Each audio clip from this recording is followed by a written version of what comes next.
I received a death threat. I recorded it. 26 real found footage, 7 levels. This iceberg has some of the most disturbing things to ever be caught on camera. Some so depraved that they have never been released to the public. The deeper we go, the more horrific it gets. Let's start at the tip of the iceberg. Level 1. Ivan Lester McGuire.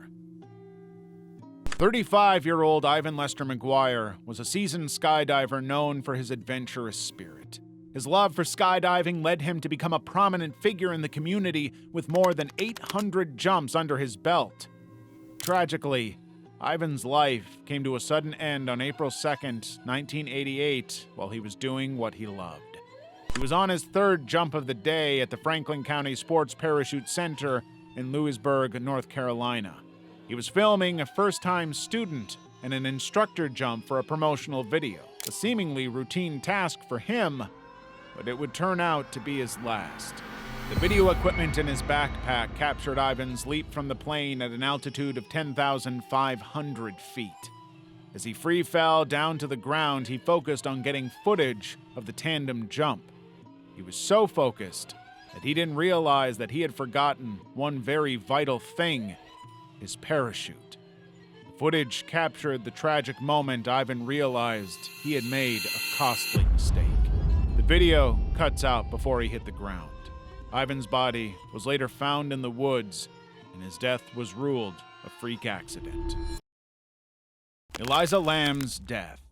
Standing tall in the heart of downtown and steeped in dark history, the Cecil Hotel is one of Los Angeles' most infamous buildings. It once housed serial killers Richard Ramirez, a.k.a. the Night Stalker, and Jack Unterweger. Not just that, an astonishing number of deaths have happened behind its walls, many of them unexplained and strange, like that of Eliza Lamb. Eliza Lamb was a 21-year-old Canadian student who had taken time off from her studies to travel the West Coast. Every day, she checked in with her parents. When they didn't hear from her on February 1st, 2013, they called the police. When officers searched her room, they found her computer, clothes, wallet, and medication. There was no sign she had left. The only thing missing was her phone. They also couldn't find her anywhere in the hotel. What made her case especially eerie was the bizarre elevator footage they had found. In the video, Eliza is seen getting into the elevator and pressing several buttons. Then she began peering down the hallway, almost like she was hiding from someone. The erratic behavior didn't end there. Eliza then stepped back into the hallway, shuffling in and out before finally waiting on the side. At some point, she went back in and pressed even more buttons before returning to the hallway. At one point, she appeared to be talking to someone there. Then, she walked away, and seconds later, the elevator door slid shut. It was the last moment Eliza would be seen alive again. The footage went viral, and viewers speculated about what could have been happening. Was she running from someone, or under the influence of drugs? Some even said she had been pulled into the other world after playing the infamous elevator game. In the end, the search for Eliza stalled and daily life continued at the Cecil Hotel. Then, guests began to complain about low water pressure. Finally, on February 19th, 3 weeks after Eliza's disappearance, maintenance workers decided to do something about it and went up to the roof to check the 4 tanks. It was there they discovered Eliza's lifeless body. They also found her room key and her watch, but there was still no sign of her phone. Eliza's death was ruled an accidental drowning. It was also discovered that she had stopped taking her bipolar medication, leading investigators to believe that her unusual behavior was caused by hallucinations. It also explained a couple of things the hotel guests had said about her. When Eliza first lodged in the hotel, she was in a shared room with a group of girls, but she was moved to a single room when her bizarre behavior creeped them out. She would lock them out and demand passwords to let them in. She also left notes that said, "Go away" and "Go home" all over the room. However, many questions lingered about how she got into the tank in the first place. The hotel had locked access points, and the tanks themselves were not easily accessible and quite heavy to open. Traces of beach sand had also been found on her clothes, which have still not been explained. The eerie circumstances surrounding Eliza's death and the shadows of the Cecil Hotel have made her story a chilling part of internet lore, sparking countless theories and discussions. Kachin Landslide. The Pakant area of Kachin in Myanmar is the place where almost all of the jade used in the world comes from. Unregistered freelance miners would go to the sites, searching for any scraps left behind by the larger companies. But it's a lot riskier in monsoon season, and July of 2020 was no different.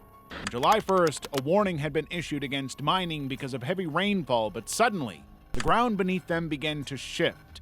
At around 6:30 a.m., a heap of mining waste collapsed, sending a massive pile of mud and debris into a nearby lake. Witnesses described a 20-foot-high wave engulfing everything in its path.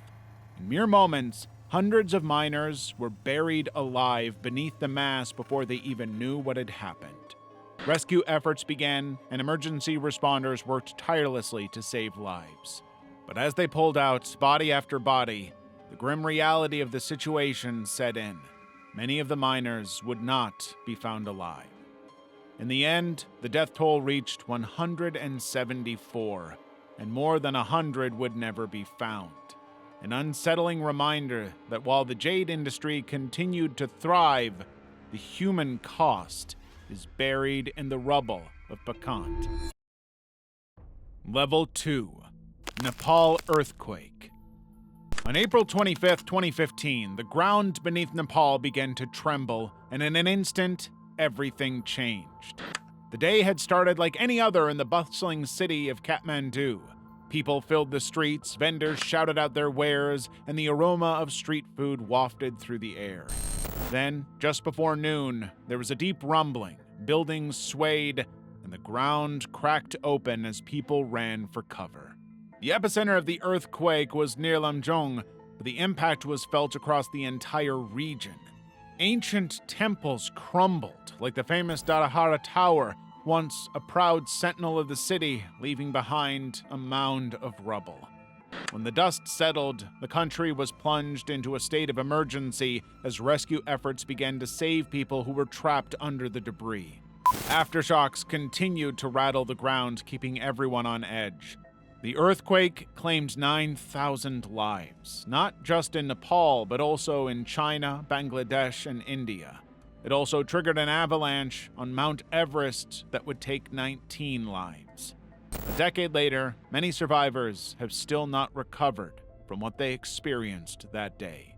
If you've stuck around this far, make sure to hit that like and subscribe button so you don't miss out on my next disturbing footage iceberg. Level 3. Columbine Basement Tapes. On April 20th, 1999, 14 students and one teacher lost their lives at Columbine High School. Two students, Eric Harris and Dylan Claybold, stormed in with guns drawn before turning the guns on themselves. After the shooting, the police found videotapes that the two had made leading up to the tragic shooting. Set in Dylan's basement and bedroom, the 3-hour tapes have come to be known as the basement tapes. They give a pretty unsettling peek into the minds of the perpetrators. These tapes have never been released to the public and were only played once for a handful of people. Some argue that releasing the tapes would have helped in identifying disturbing behaviors and preventing similar incidents from happening. Others believed it would just inspire more of them. In the end, the police decided for everyone. They announced in 2015 that every single one of the tapes had been destroyed. The only tapes out there of the two are the home videos they took together, but even those have chilling hints of what was to come. Lamia Flight 293.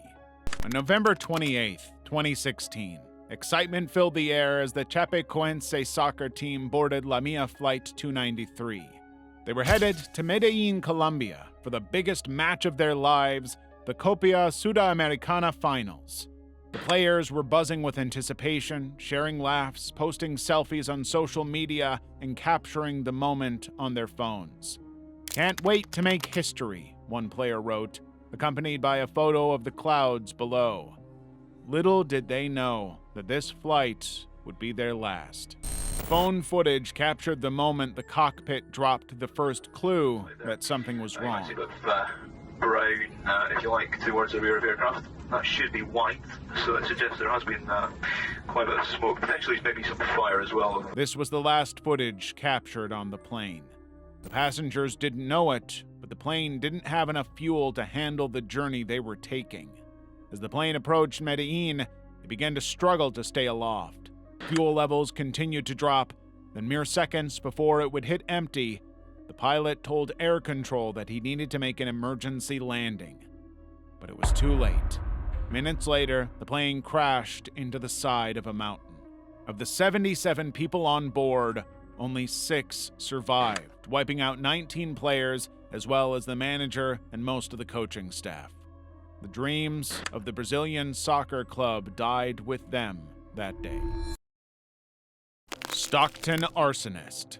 In the late summer of 1989, Stockton, California was about to become the center of a chilling mystery. It started with Alfonso Lua's car overheated along Interstate 205. As he and his son went over to a nearby house to get help, they spotted a camouflage jacket by the roadside with an unlabeled homemade videotape and took it with them. I'm not quite sure what they thought the tape would show, but it definitely wasn't a building going up in flames while someone watched, laughing maniacally and making bizarre commentary.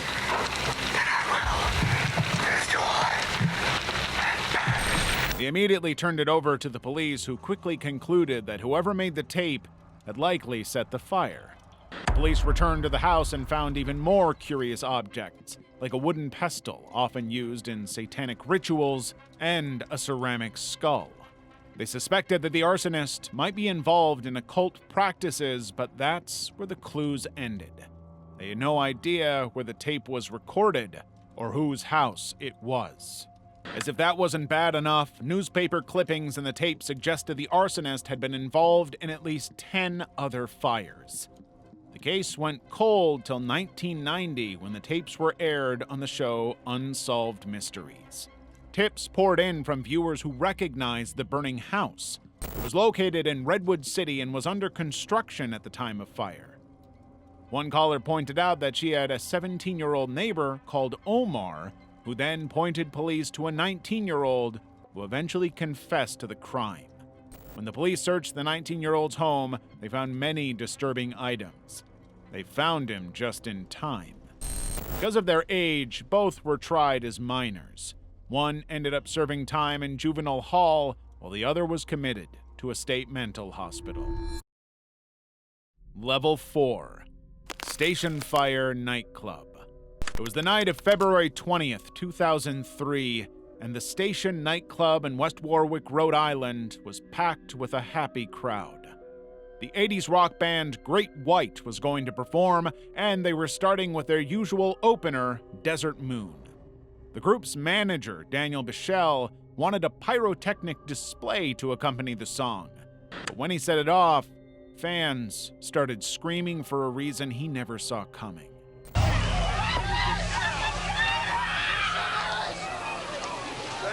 The fireworks ignited the walls on either side of the stage.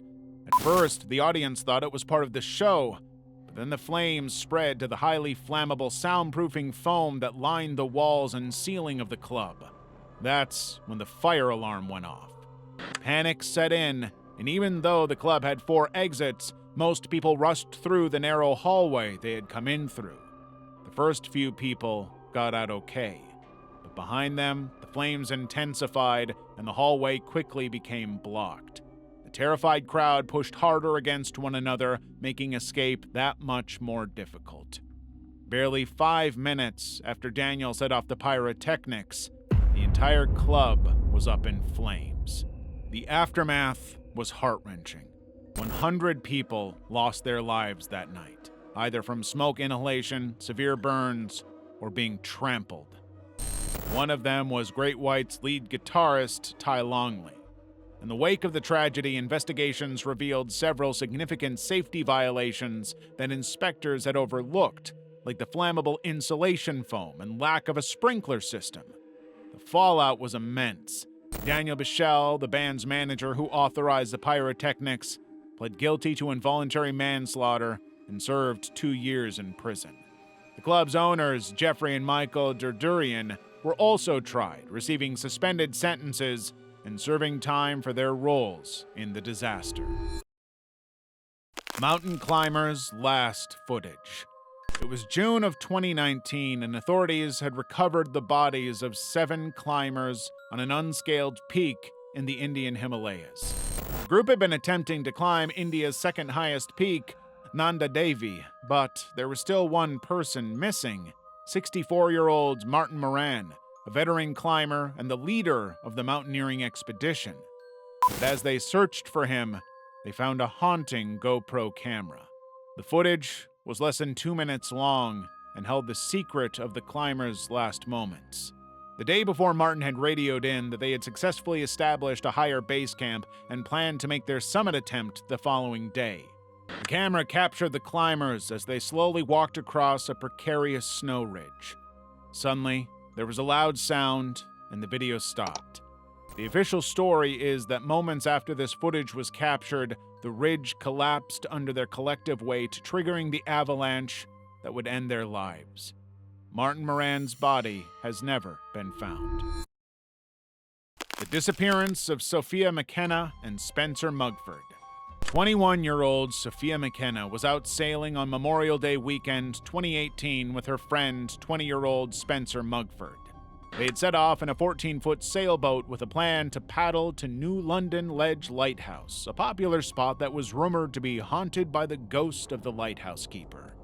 Before they left, Sophia had put her phone in her locked car. Just before 2 a.m., Sophia used Spencer's phone to post a video on Snapchat showing the 20-year-old paddling the boat as they headed to the lighthouse. At 2 a.m., Spencer posted a photo of Sophia on Snapchat. She was standing in front of a concrete barrier that held a single warning, "No trespassing." This was the last time either of them was ever seen alive. The next day, Spencer did not show up to his brother's graduation, and Sophia missed an outing with her boyfriend in the afternoon.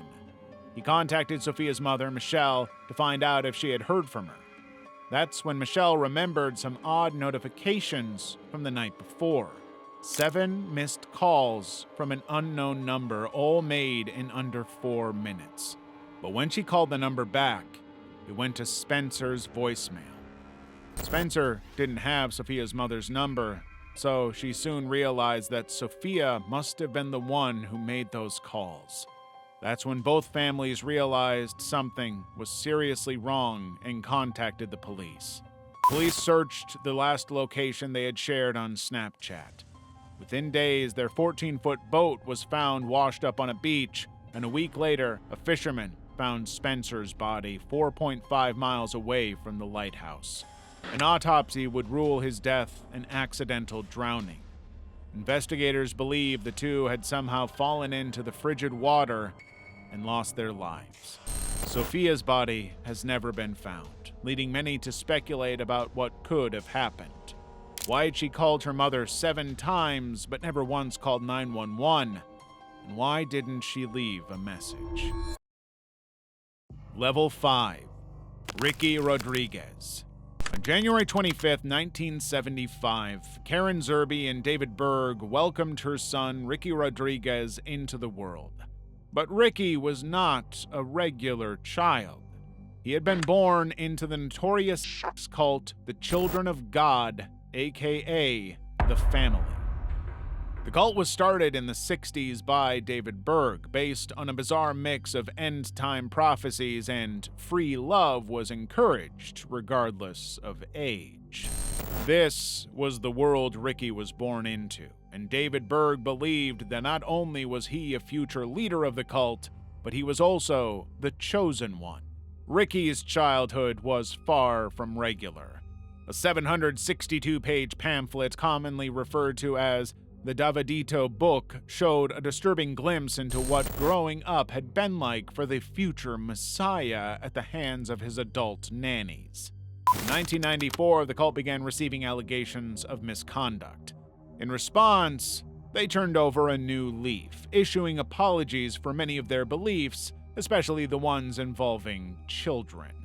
They also changed their name from the Children of God to the Family, but it was too little too late for Ricky, and he left the cult. But Ricky was not equipped to handle life outside the cult. Even though he got married, the two later separated, and Ricky befriended a network of disillusioned former members who, like him, had also been exposed to abuse at an early age. He became increasingly concerned that the cult was still getting away with creating more victims and became more vocal against the adult nannies who had abused him, and posted threats on websites set up by former members of the cult. It all came to a head on January 7th, 2005. Ricky recorded a videotape discussing ending his life as well as his desire for revenge. All the while, he presented an array of weapons and loaded guns. It was a tape he would later send to close friends. The next day, family members received a chilling phone call from him about a body in his Tucson apartment. It was there that they found the body of 51-year-old Angela Smith, one of the adult nannies who had allegedly assaulted him as a child. Ricky had lured her into his home and then ended her life. He then drove to Blythe, California, where he ended his life in his car. The family, still active to this day, continues to deny that any abuse ever happened. Ricardo Lopez. One of the things that comes with being a celebrity is having fans, but unfortunately some of them, like Ricardo Lopez, turn out to be stalkers. Socially reclusive and just plain odd, he became obsessed with Icelandic singer Björk in 1993. Over the next 3 years, he wrote about her in a diary he kept and even sent her fan mail. On the outside, it seemed innocent enough. His letters were never explicit. But when Björk got into a relationship with the English music producer Goldie in 1996, Ricardo went off the deep end. He switched from writing in his diaries to making lengthy hour-long videos. In many of them, he ranted about how she had tarnished herself as a symbol of purity by dating black men. Then, he started to lay out a plan. He would send her a package that would infect her with AIDS. Then he moved to a more diabolical plan that would scar Björk for life, a letter bomb with sulfuric acid. On September 12, 1996, he mailed what would be his last and final letter to Björk's London home, the one rigged with sulfuric acid. That same day, after cutting his hair with scissors and with red and green zigzag paint on his face, he made his last video diary. The video ended with Ricardo pulling the trigger when Björk's song I Remember You came to an end. His body was found 4 days later, but Björk was unharmed. That's because his plan had hit a couple of snags. For one, fan mail doesn't just show up at Björk's home. It would be first vetted. His letter was still in the process of being sorted at the London Postal Office when the authorities tracked it down and detonated it.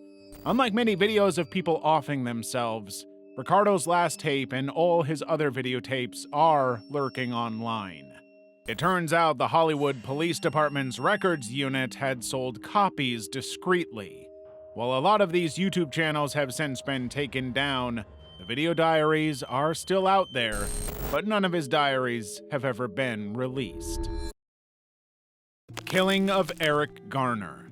In July 2014, Eric Garner, a 43-year-old African-American, found himself at the center of what would become a haunting chapter in American history. Officers Daniel Pantaleo and Justin D'Amico were in Staten Island, New York, responding to 911 calls about an altercation. But by the time they showed up, Eric had already broken up the fight. The NYPD had a long history with Eric. He had been arrested over 30 times over the past 3 decades, and most of it was over selling Lucy's, single cigarettes sold without tax stamps. Suspecting that he was up to his usual business, the officers confronted him about what he was doing there. His friend Ramsey Orta had whipped out his phone and began filming the confrontation. Despite Eric's protests, one of the officers, Daniel Pantaleo, decided to take matters into his own hands and suddenly grabbed Eric from behind and tried to put him in cuffs. What happened next was chilling. Pantaleo placed Garner in a chokehold, a move prohibited by NYPD regulations, while a group of officers rushed in and piled on him. Eric pleaded for air 11 times, saying that he couldn't breathe. But the officers surrounding him did not relent. Instead, they held him down, seemingly oblivious to his worsening condition. Even when the officers noticed he was having trouble breathing and called for an ambulance, they played down what he was going through. Eventually, Eric lost consciousness on the sidewalk, and that's when the officers laid him on his side. When the EMTs finally showed up, all they did was check his pulse for the next 2 minutes. Eric was put on a stretcher and whisked away, but it was too late. He died on his way to the hospital. The medical examiner later ruled his death was a result of the chokehold. In the weeks and months that followed, Officer Daniel was stripped of his gun and badge and put on desk duty along with another officer. The EMTs who transported Eric were also suspended for a short time. Meanwhile, video footage of the incident went viral, sparking protests across the country. There were also calls for justice and accountability for the officers involved.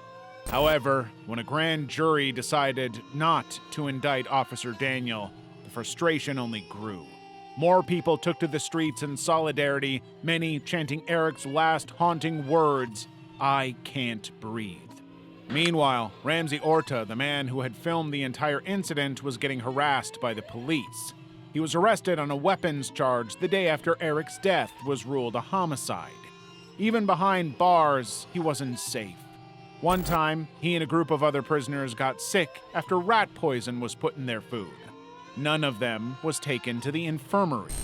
By that time, the city had agreed to a $5.9 million payout to Eric's family.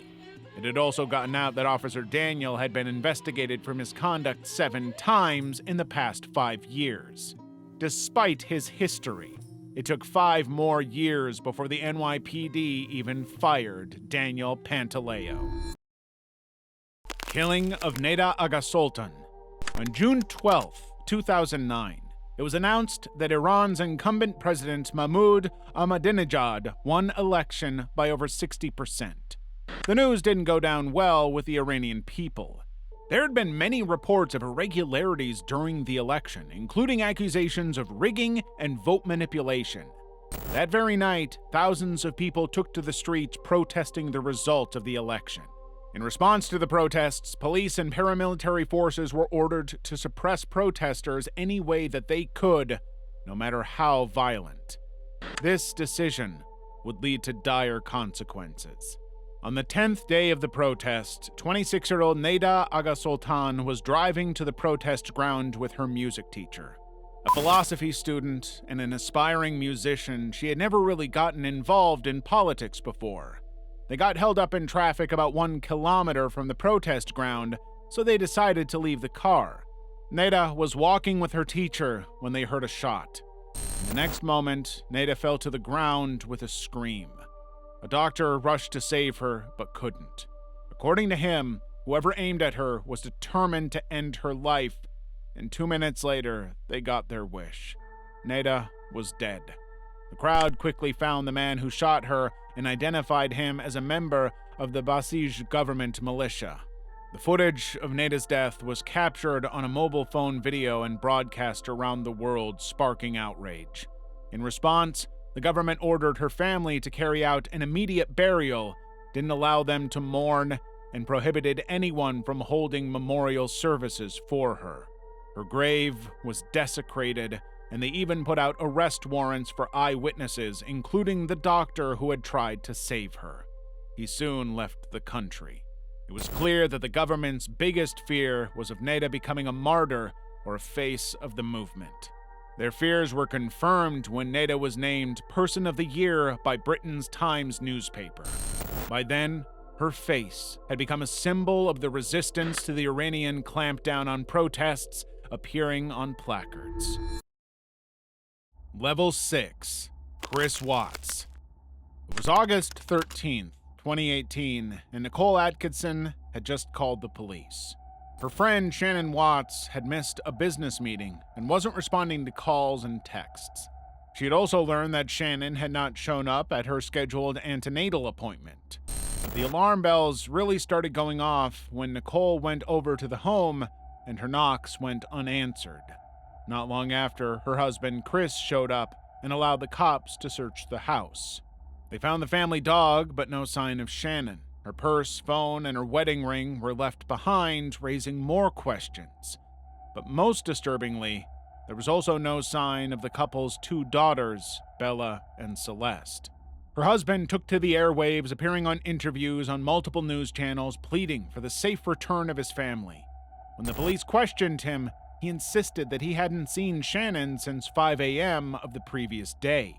But CCTV footage from a neighbor's house told a different story. In the early hours of the morning, Shannon was seen returning home from a business trip. It was the last time she would be caught on camera. The next person the camera caught was Chris, loading some things into his truck and driving away. No other person ever stepped out of the house. Chris took a polygraph test, which he failed. His story soon began to unravel, and he reluctantly confessed to his father Frank and later to the authorities. He claimed that he had taken Shannon's life in a fit of rage after he got home and found out that she had executed their daughters. The investigators didn't buy his story about what happened, and he was arrested. In a chilling interview, he later told investigators what he'd done to them. The discovery of their bodies was equally haunting. Chris had buried Shannon in a shallow grave at an oil site where he worked, then placed his daughters in crude oil tanks. All this was because he wanted to start a new life with his mistress, Nicole Kessinger. On November 6, 2018, Chris Watts entered a plea deal confessing to the murders in exchange for the death penalty being taken off the table. He was sentenced to 5 life sentences without the possibility of parole. He's been put in protective custody out of fear for his life. Disturbingly, there are women out there who send their pictures and letters to him. Killing of Philando Castile. July 6, 2016 went by like any other day for Philando Castile. He'd gotten a haircut, visited his sister, and was driving home with his girlfriends Diamond Reynolds and her 4-year-old daughter after shopping at a grocery store. They were on the way home when they were pulled over for a broken brake light by St. Anthony police officer Geronimo Yanez. It was a traffic stop that would end in a nightmare. After telling him why he had pulled him over, Officer Geronimo asked Philando for his driver's license and insurance. As he handed the papers over, Philando calmly informed the officer that he had a firearm as he was legally licensed to carry. But Geronimo's response and what followed were equally alarming. Don't pull it out! Don't move! 40 seconds after pulling them over, 7 shots rang out. 5 would end up hitting Philando. He killed my boyfriend. He's licensed. He's licensed to carry. He was trying to get out his ID and his wallet out his he had a firearm and he was reaching for his wallet, and the officer just shot him in his arm. Diamond Reyes, who was sitting in the passenger seat, immediately began to live stream the aftermath on Facebook. Her phone captured Philando's final moments, as well as the 4-year-old in the back seat. In the video, she explained that all Philando had been doing was retrieving his license and registration like he had been told to. The footage quickly went viral, drawing outrage and disbelief, and protests erupted across the country. It didn't help that the real reason Philando had been pulled over had nothing to do with the broken taillight and everything to do with the fact he was mistaken for a suspect who had been involved in an armed robbery based on his wide-set nose. Geronimo's charged with second-degree manslaughter and 2 counts of dangerous discharge of a firearm. Many hoped that Geronimo would finally get justice, but he was acquitted of all charges. Jurors believed there wasn't enough evidence to prove Philando hadn't been reaching for his weapon. But in the court of public opinion, Geronimo is 100% guilty. He has tried to get a teaching license and has been repeatedly denied. Philando's family later received a $3 million wrongful death settlement. Elaine Campione. It was 2006, and Leo Campione was in a nasty divorce battle with his wife of 6 years, Elaine. The proceedings were centered around the custody of their two young daughters, Serena and Sophia. Elaine argued that her ex-husband was abusive, while he argued that the children lived in terrible conditions and Elaine was in no state to take care of them. He wasn't wrong. In the past year alone, Elaine had had 3 psychotic breaks and had been acting bizarrely, saying she saw aliens and stopping one of her daughters from touching anything red. He wanted to have more access to his kids, but Leo's wish would never come to pass.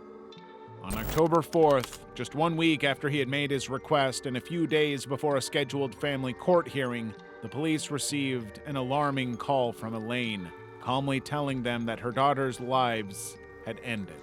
When they went to her home, they walked into a very disturbing scene. The bodies of the 2 girls tucked in, surrounded by stuffed toys, a photo album, and a rosary, dressed in pajamas, earrings, and necklaces, and holding hands.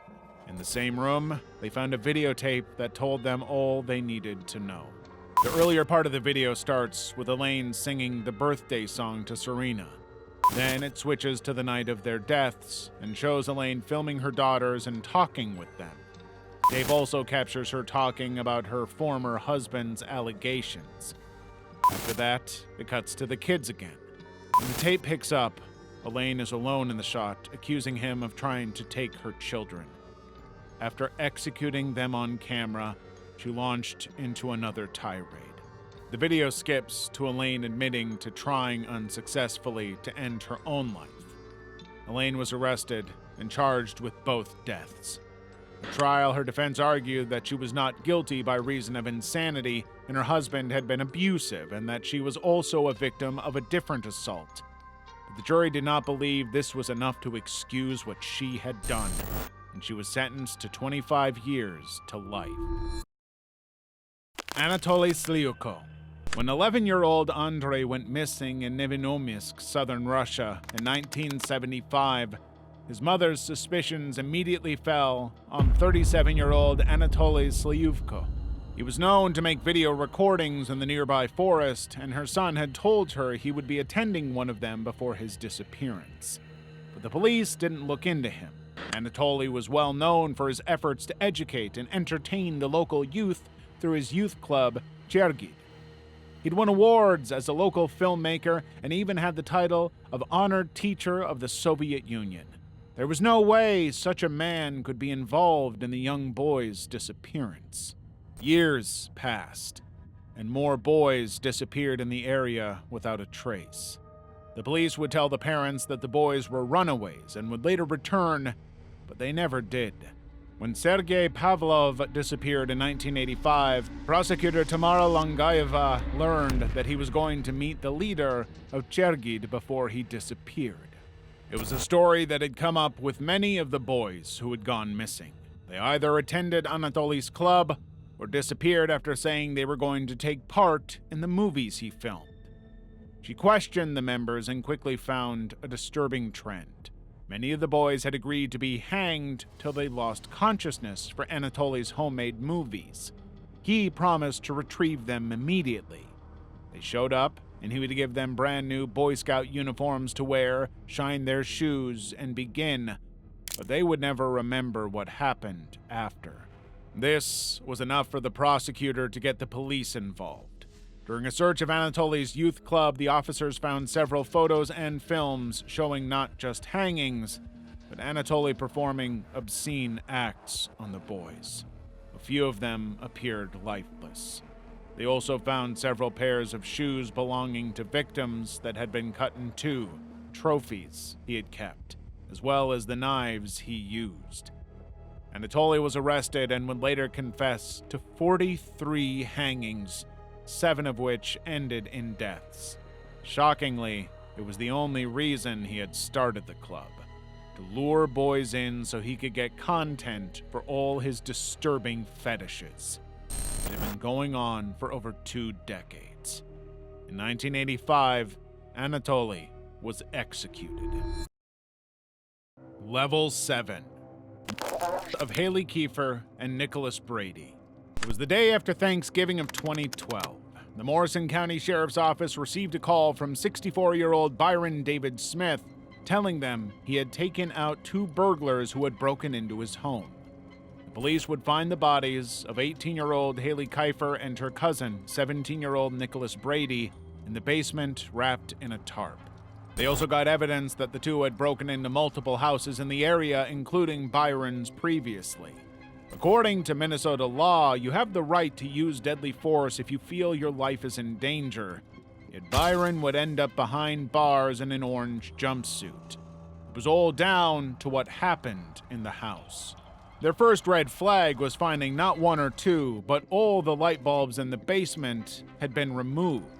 They also learned that the shooting hadn't happened when Byron had called. In fact, it had happened a day before. When they asked why he hadn't reported immediately, he gave a very strange answer. According to Byron, in the months leading up to the shooting, he had experienced several break-ins at his home, and several items had been stolen, including cash and personal belongings. He had become fearful for his life and concerned about his safety, so he began to carry a gun at home and installed a security system. That fateful day, 18-year-old Haley Kiefer and her cousin, 17-year-old Nicholas Brady, showed up at Byron's home and began casing the house when they saw there was no car in the driveway. Unbeknownst to them, Byron had moved his car a few blocks away to give the impression no one was home. Then, he went down to the basement, turned on a recording device he'd hidden in a bookcase, and waited with a loaded gun. When the police found the recording device, it raised more questions than answers.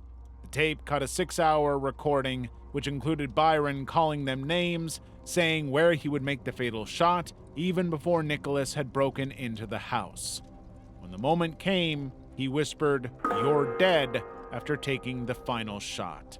Then he dragged Nicholas's body away and waited for Haley with another gun. Brady had told the police that the trigger jammed and she laughed at him. But according to the recording, when she entered the basement 20 minutes later and called for her cousin, all that she heard was a high-pitched scream as he fired at her. Then Byron calls her the B-word after executing her. Investigators accepted that Byron could have initially acted in self-defense, but could not understand why he had fired fatal shots when they weren't a threat anymore. And so, he was arrested. Opinions were divided on whether he was guilty or not after all. Regardless of what he did, the teens had broken into his home. In a weird twist of fate at trial, the key evidence against Byron was the audio recording he had made himself. In the end, he was found guilty and received 2 consecutive life sentences without the possibility of parole. Dnipropetrovsk Maniacs. Sometime in 2008, a chilling snuff film was going viral. The 4-minute video called 3 Guys, 1 Hammer showed a middle-aged Ukrainian man lying on his back in a wooded area as he was fatally attacked with a hammer by 2 teens. This came during a chapter in Ukraine's criminal history when 21 people were executed in Dnipropetrovsk, beginning with the death of a homeless man on June 25, 2007. Victims were chosen at random, and many were robbed after the attacks. Despite investigators' efforts, the killers remained just outside their grasp, and the bodies were piling up. 4 weeks after the killings began, they came to a stop, but the police were still determined to find the killers. 1 week later, the phone of one of the victims was turned on. Investigators traced the phone to its location and arrested 3 19-year-olds, Viktor Sayenko, Alexander Hansa, and Igor Sopronyuk, after finding several items belonging to the victims and gruesome recordings of the executions.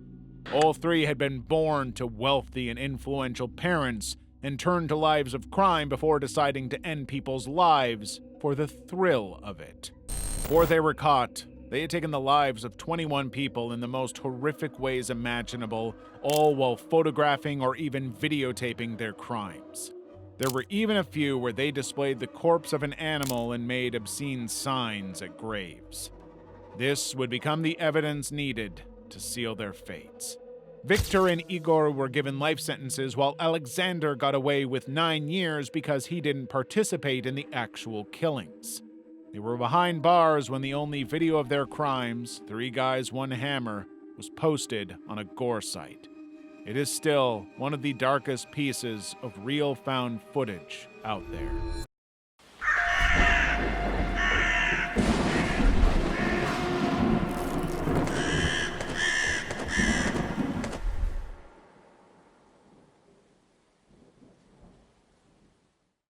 If you're looking for more of this iceberg, check out our Patreon for an exclusive Level 8.